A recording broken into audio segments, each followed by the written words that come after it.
knowledge is not limited. If you look for 1 million years ago, when Homo sapiens evolved on this earth, and compare the knowledge we had, the knowledge we have now, you know that knowledge is open.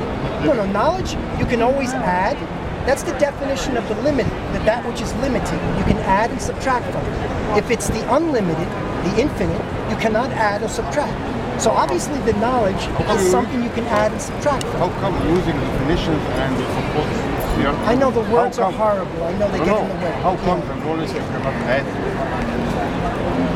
If you cannot add Okay, what do we mean by knowledge? Knowledge, what I mean by it is the things that you know about yourself. I'm talking, okay, I'm using knowledge, not in the sense of knowing, okay?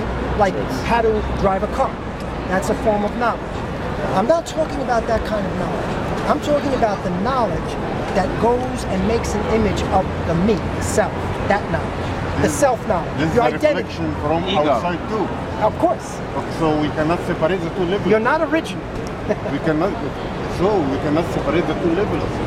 So knowledge in this sense is combination of both an object which is existing outside us and how we perceive it. From both elements. Do you ever perceive? Of course we ever perceive. Or are you interpreting? That is kind of perception. Okay, but what I mean by perception is where there's no perceiving. There's no one looking. There's no me looking. A pure perception without the looking.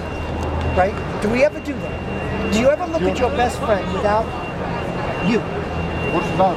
But still, of course not. He's existed in spite if I am looking at him or not. He's existing. He's existing, yes. And he's existing and functioning without my knowledge. Right. So when the knowledge comes, it tries to heal the gap between the object and the subject. This interpretation you're talking about is not the only form of knowledge we produce.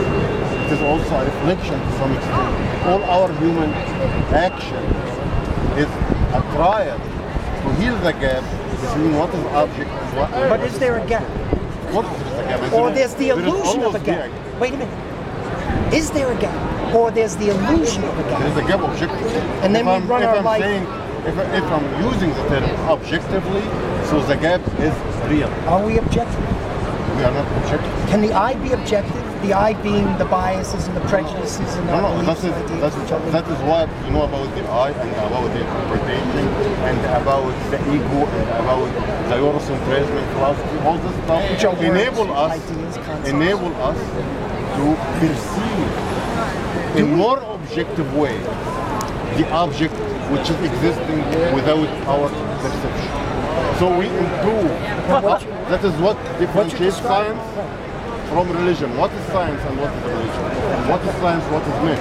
Science is... We got to keep it simple because we can branch out into many of these questions, right? What does it mean to have a religious mind? What does the word religion mean in its etymology, right? Etymology, I don't know. One of the etymological meanings is to bind together the energies, to bind the energies together. So you're wasting energy. Thought is a waste of energy. It's a dissipation. It's a frictional. It's like a form of frictional energy, which is contradiction in it. Right? Because being limited, it's inevitable. It must be. I agree to go to etymology when you start describing phenomena, but you cannot stop here because religion has a way to understand the world through it without being objective or basing your understanding on scientific method. Religion is a belief, eventually. When you believe in something, and you just believe it because you think it is right, without proving that it is right, this is a religious way of thinking. But there's an assumption that you're assuming that you have the eyes that can see clearly, right? There's an assumption. To some extent. What if you don't?